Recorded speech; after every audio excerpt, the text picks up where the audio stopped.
Hey guys, and welcome to the first ever episode of Old School RuneScape. Let's argue. Super excited. The opinions you guys' post was spicy, hot, intense. If you want to be a part of next week's Let's Argue, check the description down below to see the current Let's Argue thread that is up. That's where we take your hot takes, your spicy opinions, your evil ideas, and we react to them. I'm telling you whether we agree or disagree with them. Let's go ahead and get right to it. So we're going to start off strong with Kyle is Weird responding to our tweet about the Let's Argue. He said, I feel like personally for me, the whole game is confusing at the start of the game for newbies, especially for me. I wanted to get good at it so I could make it into videos. What's y'all's thoughts? I agree. I haven't been a beginner at this game in a very long time, and they have introduced things for early game, such as the adventure pads. I know nothing about that whatsoever. I have not had to follow them. I do not follow them. It's basically where they give you apparently early game goals to meet, and upon completion they will give you a reward. But at the same time, I also am not sure after Tutorial Island exactly what more they could do in order to help newcomers along, because I feel like a very small percentage of our player base is even remotely new at this game.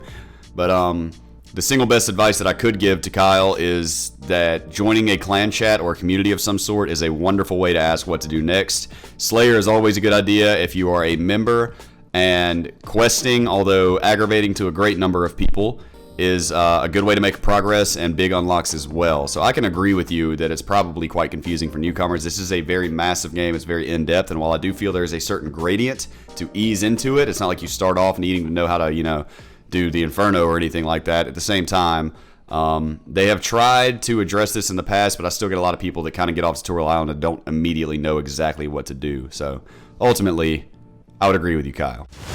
All right, so hot takes. Let's take a look at these. I got stuck with some pretty good ones. I've already read these. I've already actually responded to a few of them over on the Reddit in the comment section. You guys posted way too many for me to respond to all of them, but I am seeing some familiar posts right now that I'm looking at, so let's just get right into it. The first hot take of today shouldn't be a controversial opinion, but I see way too many high-level accounts recommending Slayer as a moneymaker to noobs, when in reality, telling them to do something like farming Ranars or doing birdhouse runs is way better advice. Slayer is not even a remotely decent way of making money until you're at least level 65, or if not 70, so I assume he's talking about tasks like Dust Devils and Kurasks and Gargoyles and stuff like that, those sort of mid-range Slayer money-making methods. That's what I would call them, at least mid-range.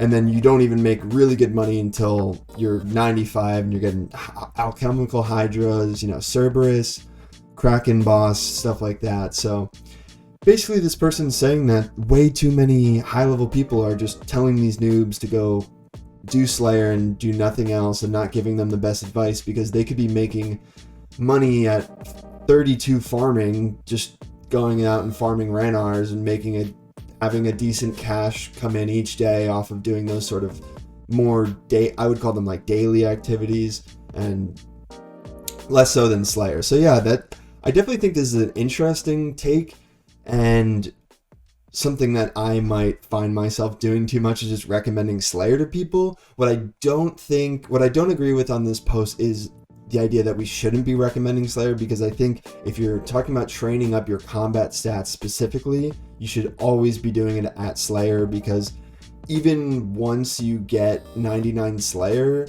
you'll probably be over 99 in your combat stats if you primarily do Slayer training for your combat training. So if you do a lot of combat training outside of Slayer, you're going to be way past 99 in those stats and quote unquote waste a lot of time, doing stuff like Nightmare Zone, where you could have just been getting the XP from doing Slayer. So I completely understand where this person is coming from, but I still think Slayer is a great recommendation for new players. But maybe, just maybe, us veteran players and higher level players should probably be also pushing stuff like farming to newer level players, because they can make money right away starting out the early level skilling stuff, make money off of that kind of stuff on their account without having to wait weeks or even months for some of these higher level Slayer tasks to unlock those and start raking in a lot of profit off of Slayer. So I do partially agree with this, but I say overall I disagree. I think we should still be pushing Slayer, and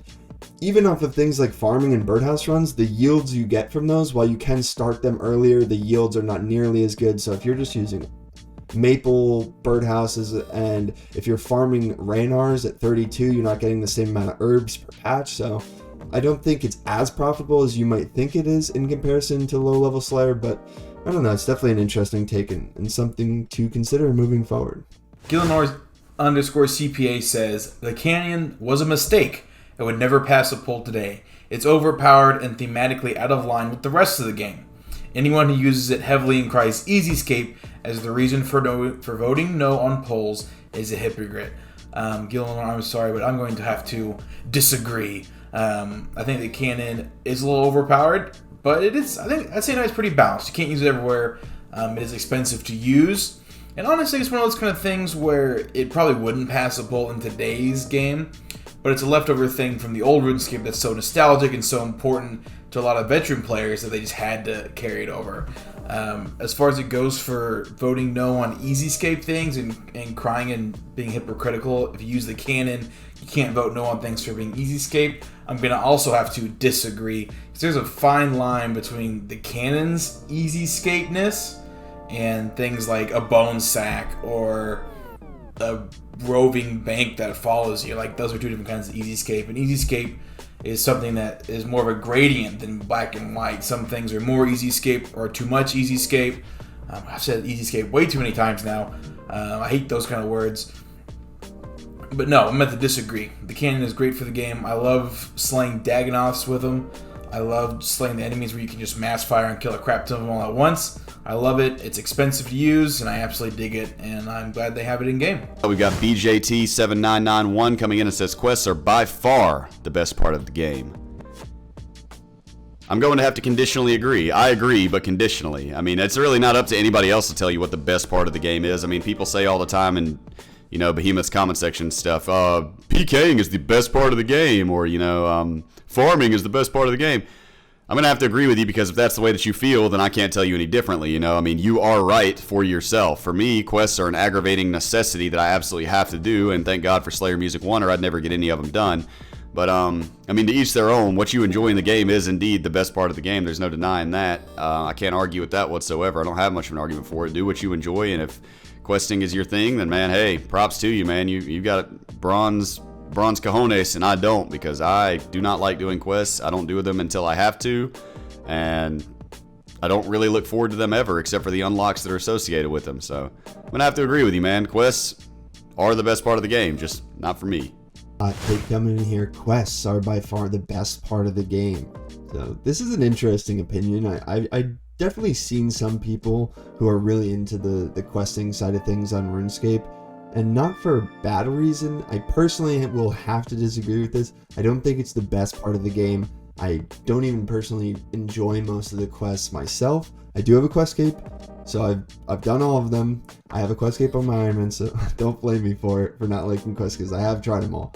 So I think where I'll disagree with this is that, I don't know, the idea that it's the best part of the game is really a subjective thing, so it's hard to argue, but I think the large majority of the player base would disagree, and they probably find things like PVMing and scaling and PvP more enjoyable. I would say most people on RuneScape will find one of those other three activities more enjoyable than questing, but I will agree with the idea that questing on old school RuneScape is definitely underrated, and RuneScape in general, when you compare it to questing in other games like World of Warcraft or Final Fantasy XIV, those other MMORPGs. The questing in those games are garbage. So after trying out questing in those games and coming back to old school RuneScape and realizing the funny chat dialogue we get with some of the characters and the well-produced music for some of the specific quests, that stuff I think definitely does go underappreciated, and it's much, much better in RuneScape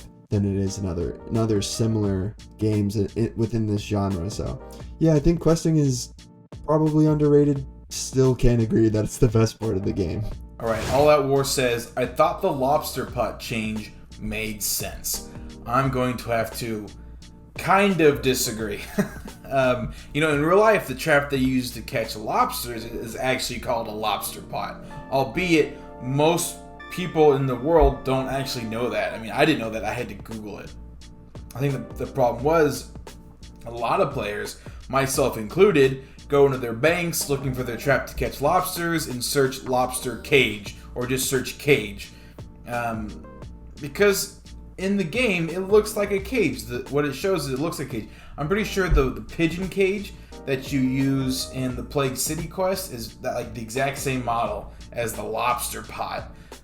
So the change makes sense from a gameplay stance, but it's been called Lobster Pot for forever. And nostalgia is, and oftentimes in RuneScape, something staying nostalgic is more important than it making sense gameplay wise. So that's why I disagree on that.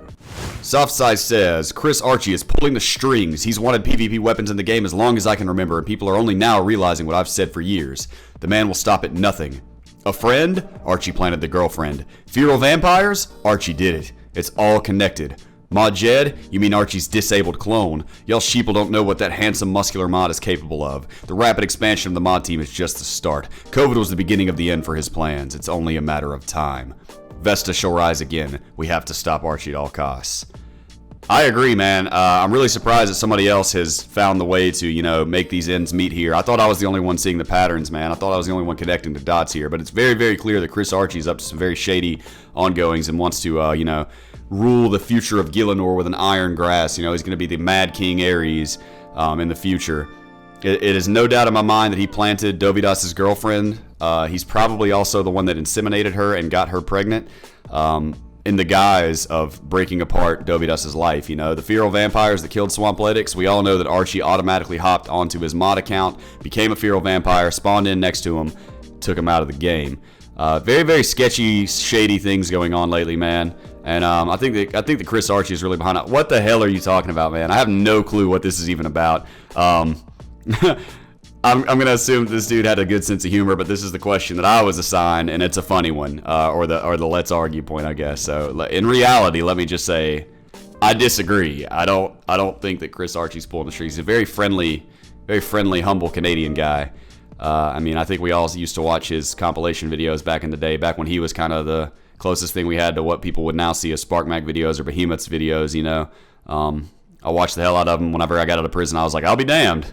Chris Archie's a mod now. Wow, that is impressive. Times have changed. But I'm gonna have to disagree with you here. I don't think he's pulling the strings behind this Vesta's long sword shoehorn that's going on right now. I think that they're probably trying to cater to the PK community that truly, secretly just wants a bunch of more Forest Wilderness content, but in reality says they want updates that when you put a thumb on exactly what they're asking for, it's either already been tried and it was a disaster, or it's really just Forest Wilderness content like Mage Arena 2 or more Wilderness bosses so that they can prey on PVMers. Sorry. So the last one, I'm going to have to say disagree.